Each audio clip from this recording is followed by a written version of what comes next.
আসসালামু আলাইকুম। কেমন আছেন সবাই? আশা করছি আল্লাহর রহমতে ভালো আছেন। আলহামদুলিল্লাহ আমরাও ভালো আছি। আমার আরও একটি ব্লগে সবাইকে জানাই স্বাগত। সকাল সকাল উঠেই এই কাজগুলো দেখতে ভীষণ ভালো লাগে।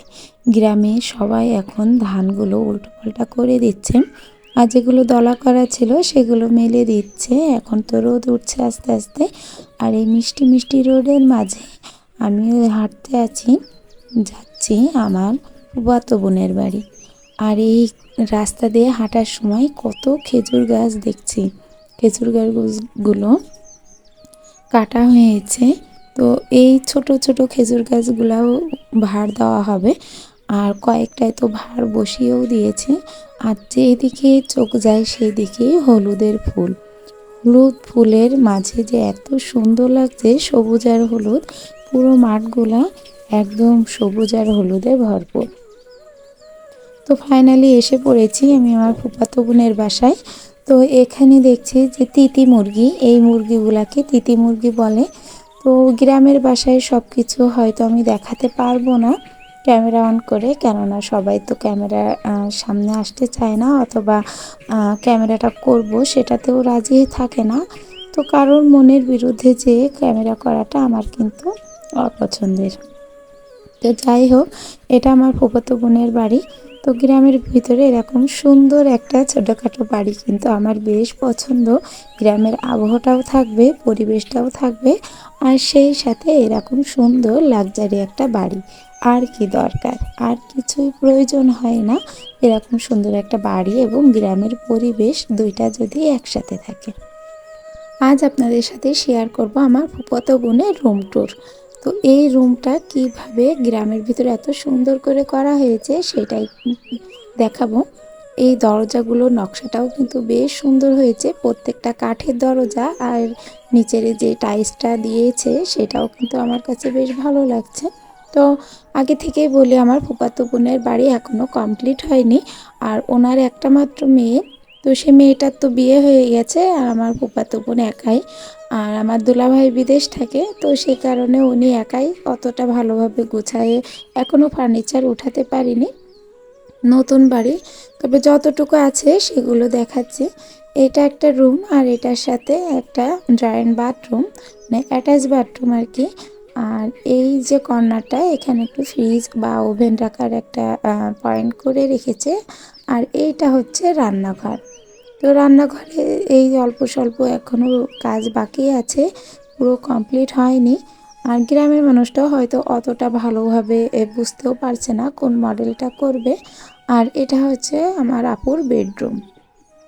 তো এই রুমটাতে আমার আপু থাকে, আর এই যে পাশের রুমটা সেটা এখনও কমপ্লিট হয়নি।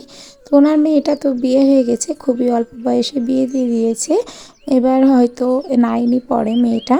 তো মেয়েটাকে বিয়ে দিয়ে দিয়েছে, মেয়েটা শ্বশুর বাড়ি, সেখানেই পড়াশুনো করছে। আর এই হচ্ছে আমার রুমের, মানে আমার বোনের রুমের পুরো ডেকোরেশনটা। উনি যেভাবে পারছে সেভাবে ওনার রুমটা গোছানো ছিল। তো আমি হালকাভাবে একটু ভিডিওটা করে দিলাম। যদি কোনো কিছু ভুল পাবেন তাহলে প্লিজ ইগনোর করার চেষ্টা করবেন, কেননা উনি তো আমার রুম ট্যুরের জন্য অপেক্ষায় ছিলেন না। আর এটা যদি আমি গুছিয়ে করতে যেতাম তাহলে হয়তো আমার বাসায় ফেরা হতো না। তো সব কিছু মিলিয়ে আমার কাছে খুব ভালো লাগলো। আপুর বাসা থেকে ঘুরে পুরো গ্রামের আনন্দ, মানে যে 2টা দিন আমি আছি গ্রামে, সেই 2টা দিন অন্তত পক্ষে পুরোটা উপভোগ করার চেষ্টা করছি।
এবার যাচ্ছি আমরা একটা পার্কে।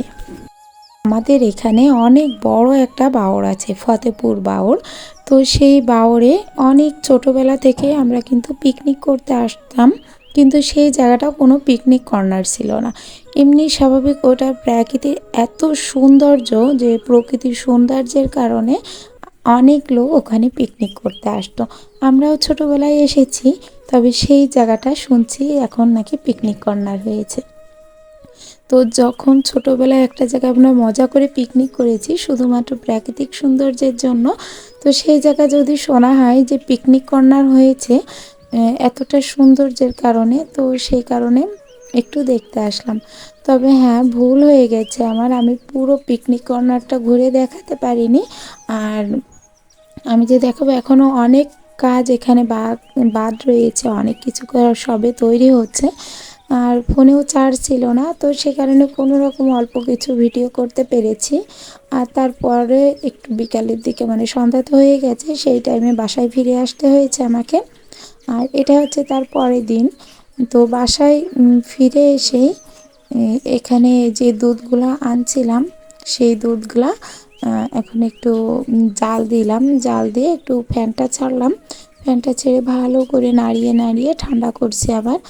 আর এই দুধটা জাল দিয়ে এভাবে নাড়ানোর কারণ যদি জানতে চান, তো আমরা যারা গ্রাম থেকে অথবা বাইরে থেকে দুধ নিয়ে যাই, নিয়ে ফ্রিজে রাখি, অনেক সময় দেখা যায় যে দুধটা পানি কাটা হয়ে যায়, অথবা অনেক দিন থাকলে দুধটা যখন বেরো করবেন তখন একটু ছানা ছানা মতো পড়ে।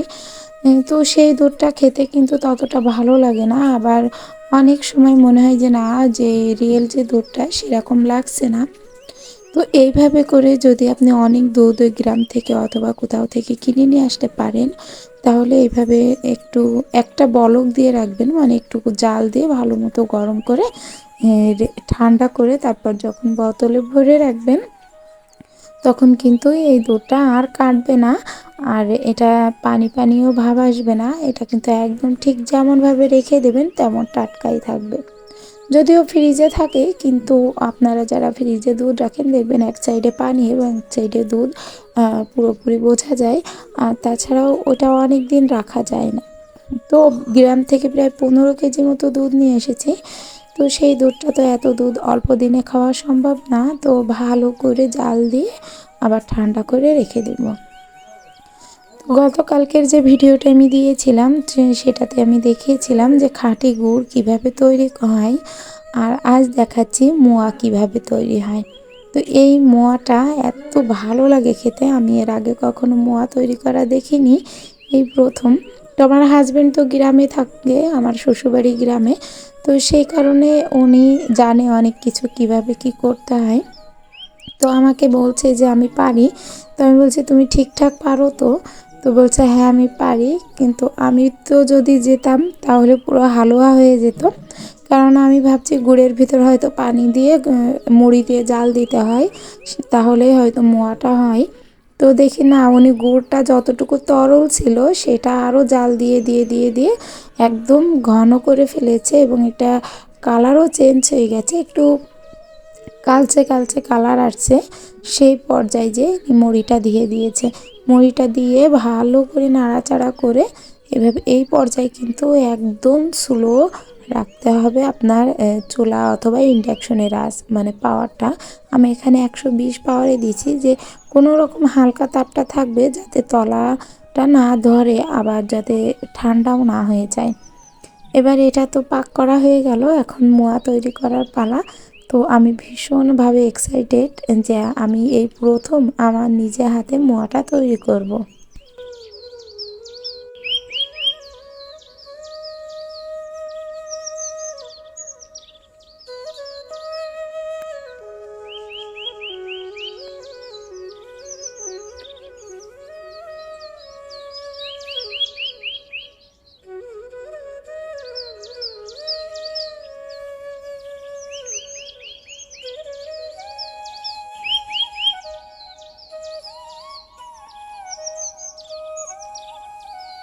এই মোয়াগুলো গরম থাকতে থাকতে হাতের ভিতরে মুঠ করে এইভাবে করে রাখতে হবে, পুরোটা নাড়ু তৈরি করার মতো কিছুটা, কিন্তু এটা কিন্তু বেশ গরম। আর এই গরম অবস্থায় না করলে এটা যখন ঠান্ডা হয়ে যাবে তখন কিন্তু আর মোয়া হবে না। যত তাড়াতাড়ি সম্ভব এভাবে গোল করে নিতে হবে। তো আমার ভীষণ ভালো লাগছে যে আমি করতে পেরেছি, এবং পরবর্তীতে আর এই মোয়া আমাদের এখানে এক একটা পিস প্রতি 10 টাকা করে বিক্রি হয়। তো আমি মাত্র 20 টাকা দিয়ে মুড়ি কিনে নিয়ে আসে বাসায় প্রায় 150 থেকে 200 টাকার মোয়া তৈরি করে ফেলেছি। তো এত ভালো লাগছে, আর শুধু ভাবছি যারা মোয়া তৈরি করে তারা খুব কত সহজে তৈরি করে, অথচ কত দাম নেয় একটা একটা খাবার জিনিসের। তো যাই হোক, আমার বাচ্চা কাচ্চাও খুব খুশি যে ওরা এভাবে মোয়া খেতে চাচ্ছে। আমি গ্রাম থেকে যখন আসি তখন আমি আমার কাকিকে বলে রেখে আসছিলাম যে আমার জন্য হচ্ছে একটু মুড়ি ভেজে রাখতে, আর কিছু মুড়ি দিয়ে মোয়া তৈরি করে রাখতে। তো আমাকে বললো আচ্ছা তুমি এসো, আবার আসলে তারপর একবারে নিয়ে যেও। তো বারবার এক জায়গায় যেয়ে তাদের আছে অনেক, এই শীতের সময় প্রচুর খাটাখাটনি করতে হয় আমি গেলে, আর আমি গেলে তো আমার সাথে আরও লোক আসে, তো এই কারণে বারবার যাওয়াটাও হয় না। তো যাই হোক, সব মিলিয়ে ভীষণ আনন্দ করলাম। এবারের আসলে বাপের বাড়ি যেমনই হোক না কেন, খারাপ অথবা ভালো, সেটা কিন্তু প্রত্যেকটা মেয়েদের কাছে স্বর্গ। ফাইনালি আমার মুড়িটা হয়ে গেছে, মানে মুড়ির মোয়াটা হয়ে গেছে। এবার আমরা খেতে বসেছি শীতের সন্ধ্যায় গরম গরম মোয়া, মুড়ির মোয়া আর সাথে খেজুরের গুড়। তো ভীষণ ভালো লাগছে খেজুরের গুড়ের মুড়ির মোয়া। আমার আজকের ভিডিওটা এখানেই শেষ করছি, দেখা হবে নতুন কোনো ভিডিওতে। ততদিন ভালো থাকবেন, সুস্থ থাকবেন, আল্লাহ হাফেজ।